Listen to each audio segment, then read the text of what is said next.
This video will cover the use of guided munitions in Armed Blackhawk version 6 for DCS World. Laser guided munitions can be equipped on any of the wing pylons labeled left outboard, left inboard, right inboard, or right outboard. From the mission editor or the loadout screen and the air-to-ground missiles tab, you'll see that we have three options. The first is unique to Armed Blackhawk, which includes 2 Hellfire missiles and 8 APKWS laser-guided rockets, simulating the prototype Dagger weapon system. Additionally, you have options for 2 and 4 Hellfire missiles.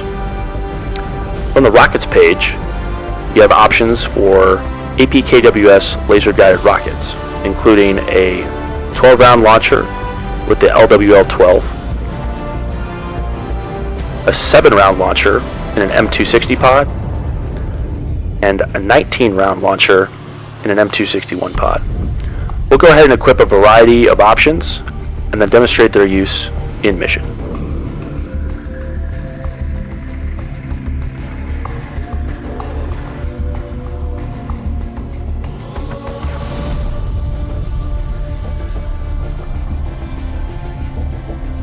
An additional feature new to Armed Blackhawk version 6 is the ability to change laser weapon codes from the default 1688 code. In either the mission editor or the loadout screen, you'll notice the yellow triangle in the upper left corner of the payload for laser guided munitions. Clicking on that triangle will allow you to change the seeker code from the default 1688 to any applicable code. I'll demonstrate that now, switching to code 4444. Now that we're in the aircraft, we just set it up to employ the laser-guided munitions we equipped in the loadout screen.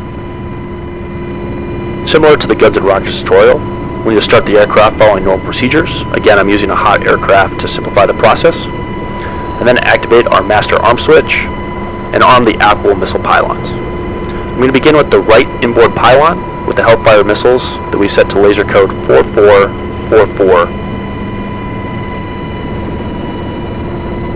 Now that we're airborne, we're working with a human-controlled JTAC to spot and laze for us.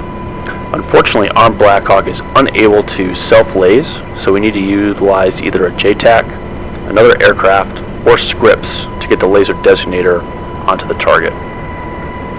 The JTAC spotted a column of vehicles attempting to cross the bridge ahead of us, and they're lasing the lead vehicle with code 4444.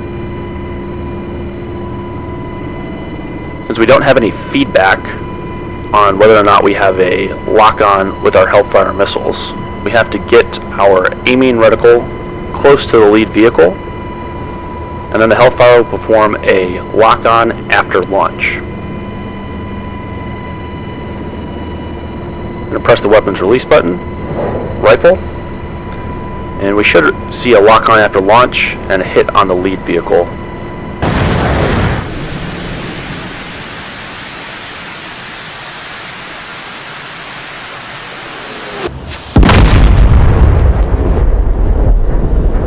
Now that we've stopped the lead vehicle, I'm going to switch to the prototype Dagger pods and utilize an APKWS rocket to take out some of the lighter vehicles. So I've now armed the left inboard pylon with the Dagger. And again, I'm going to get the aiming reticle close to the vehicle that the JTAC is lasing. Press the weapons release button, rifle.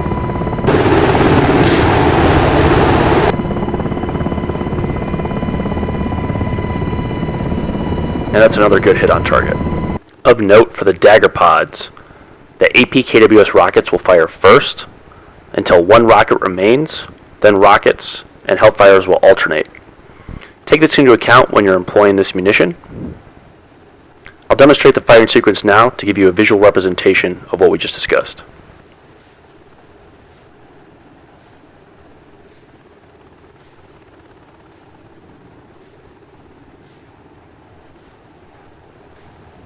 And to finish things off, we'll go ahead and do the same thing with the standard APKWS rocket pod. Again, the JTAC is lasing for us. Get the aiming reticle close. And then press the weapons release button, rifle. As a final note on guided munitions, APKWS rockets can also be used as unguided rockets if needed. With no laser designator, arm the APKWS pylons and shift the rocket pair selector past position 1. In this case, I have it set to position 4. Now use the APKWS rockets in an unguided fashion as I would with normal rockets.